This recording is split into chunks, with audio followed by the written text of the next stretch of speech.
Voici l'histoire d'un type un peu dans sa bulle qui voulait s'affubler.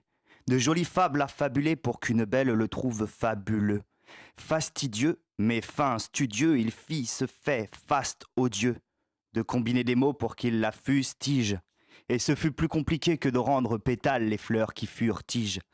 Car le type devant ses annales fut bête de se sentir un peu analphabète.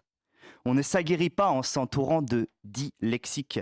On ne guérit pas en s'entourant d'être dyslexique.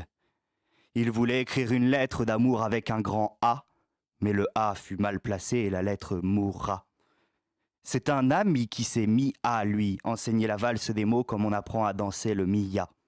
Écoute, dans Amour, au B à bas, il y a le A. Le A, c'est BA. Du tracas des débats aux émois des ébats, le A ébahi, ébaoui, le A épanoui.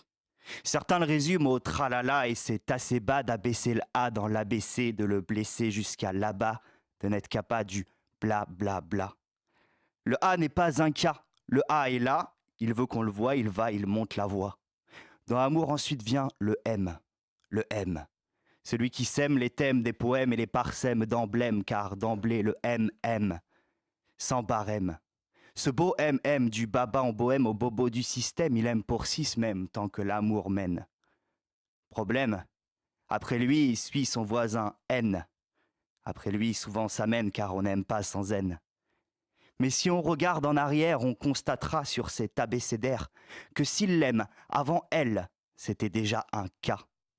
Dans Amour s'unissent en phonétique O et U pour un mariage si doux. Un coup un peu fou pour les deux chouchous qui ensemble entêtés font tout. Mais l'amour vient du cœur, et dans cœur le O entremêle au E son bonheur. Le U est jaloux, c'est pour ça qu'il se marie aussi bien au O dans Amour que dans Sous. Si l'amour des deux est insensé, qu'on les sépare chacun par un C, et il ne restera au O et au U que de l'être cocu. Voici la dernière, celle qui erre, qui passe derrière, le R. Il s'est souvent trompé de mise R de croire que finir c'était la misère. Pourtant le R, c'est le nerf de la guerre. Le voici rassurant, car l'amour sans R, c'est de l'enfermement. Après cette rythmique phonétique, le dyslexique s'est dit l'amour était ma thématique, mais je déchiffre mieux les messages en mathématiques. Alors de chiffres et de lettres, il écrit une missive à sa bien-aimée on ne peut plus explicive. 7-1 sans C, 7-1 Q si divin. C'est insensé, c'est un Q si divin.